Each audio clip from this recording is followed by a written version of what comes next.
Hey guys, welcome back to the channel, or if you're new here, welcome officially to the channel. This is, as you know from the intro series, where I go into odd game accessories or peripherals the developers made to get us more into the game mentally or physically. Today what I have for you is oddity and cart design. Something we didn't see much of, but was kind of a brilliant way to add more ports to your Genesis while giving you a game at the same time. Let's take a look at the J-Cart. Now, in early game systems, creative ways to add extra ports to a console were kinda common. The NES had the 4-score, the Game Boy had the 4-player adapter, even the Genesis had the Team Player 4-player adapter. Most people such as myself never really picked these devices up as they often had limited use given it was rare to do 2-player on a console in the day, much less have 4 players at one time. That never stopped console makers from offering it as an option. However, one developer thought of a different way to work around this, and that was CodeMasters. Now again, before we get too deep into this, I'd like to thank Dreadpool for bringing this to my attention. I'd never even seen this cart before, and I've still yet to see one in person. So if you enjoyed this video, give him a thumbs up or a thank you in the comments.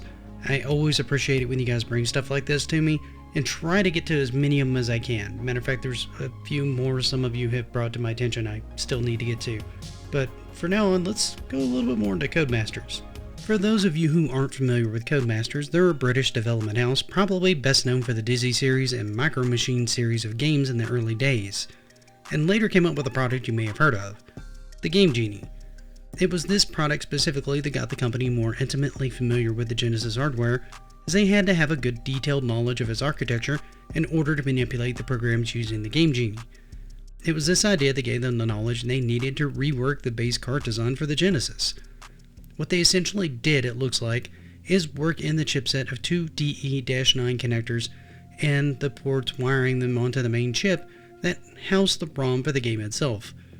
Once plugged in, the game would recognize the two console ports as players 1 and 2 and assign ports 3 and 4 to the card itself. Mind you, a lot of this is just speculation from looking at the two boards side by side, not based on any information from CodeMasters.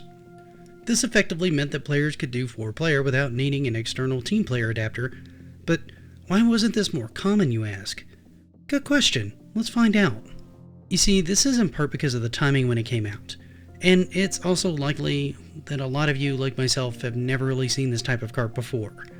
CodeMasters didn't release this cart type till 1994, almost 5 years into the Genesis lifespan.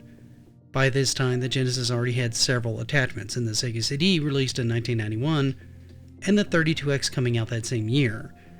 We're also closing in on an entirely new generation of hardware with PlayStation and Saturn just around the corner, and the Atari Jaguar already on the shelves. In short, many people were already ramping up to be ready when the next consoles came out.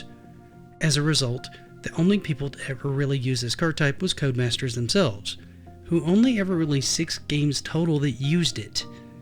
In fact, it would push the envelope even further with Micro Machines 2 Turbo, which allowed a whopping 8-player mode, assuming of course you were okay sharing your controller with a second person, as one person would have to use the D-pad and the other the face buttons to control their cars.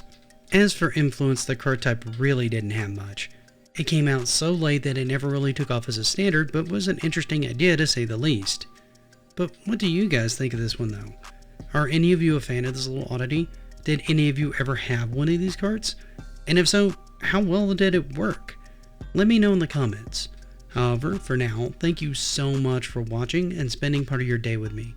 If I could ask you for one more favor, please leave this video a like. And if you haven't, consider subscribing, that really helps me out. For now though, thank you once again, and until next time, happy gaming.